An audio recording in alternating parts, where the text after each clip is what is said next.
Pakistan was dripping with confidence heading into the T20 semi in Dubai. There is no turning back now. And with the bat, they were seeing it as big as football. That is massive. 6. Not even the umpires were safe. Bang! Umpire goes down. They blasted a whopping total, setting the Aussies a mammoth 177-run chase. Massive again. When Australia lost their 5th wicket, things looked grim. And he's gone straight to the mat. That is some catch. Enter Matty Wade and Marcus Stoinis. That's a good contact. With brute force Superb. and sheer class. Sounded good. It's good. Brilliant. They steered the green and canary yellows home, finishing the match with 3 stellar consecutive sixes in the 19th over. Understand. Magnificent from Matthew Wade. The stunning win had shades of 99 when, in the 50-over format, a miraculous, against-the-odds run-out won us that World Cup semi. I cannot believe it. Australia go into the World Cup final. History has repeated itself somewhat. All that stands between Australia and ultimate World Cup glory now, New Zealand. Come on, Aussie. And the man himself, Marcus Stoinis, joins us now. Hey, guys. Marcus, congrats on that incredible win last night. You must be stoked to have made it through to the final after a shaky start to the tournament. Yeah, it means a lot to our team.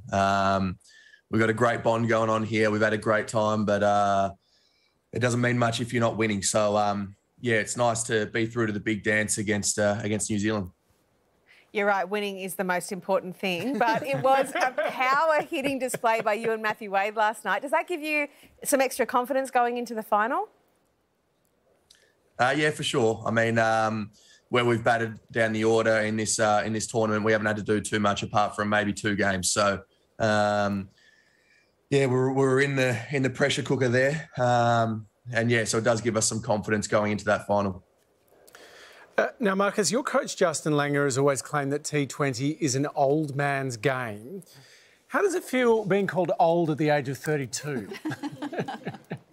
At 32, if you were in my head, I still feel like I've got my 21st coming up. So, yeah, I don't know about that. But yeah, I guess experience does play its part for sure.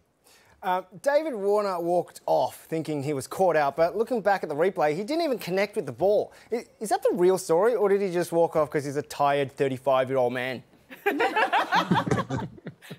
The funny part is he walked off and he saw it on the replay that he didn't hit the ball, and he blamed Maxi. He said Maxi should have told me that I didn't hit the ball, and he was like, mate, when you hit it, it's your bat. You should feel that.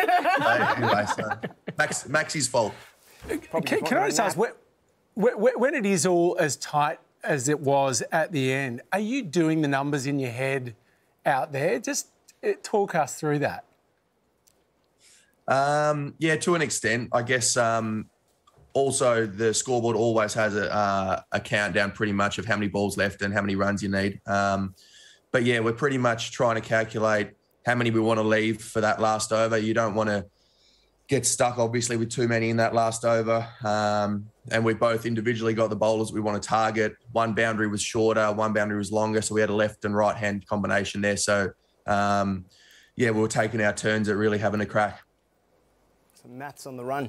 Now, we're chatting with your great mate, Daniel Ricciardo, later in the show, and he loves a shoey after a win. What do you have your celebratory drink out of? Please don't say your box. Funny you said that, actually, because Wadey was stirring me the other day after this game, and he said, when we win, you're doing a shoey out of his shoe. And I said, well, it's going to have to be just a shot because that shoe's bloody small. So yeah, we'll be doing. I'll post one. We'll do a tequila shot out of Matty Wade's shoe. All right. Okay, you've got a date. Make sure it happens. Thanks so much for your time, Marcus, and good luck to you and the entire team. Thank you, guys. I'll pass it on.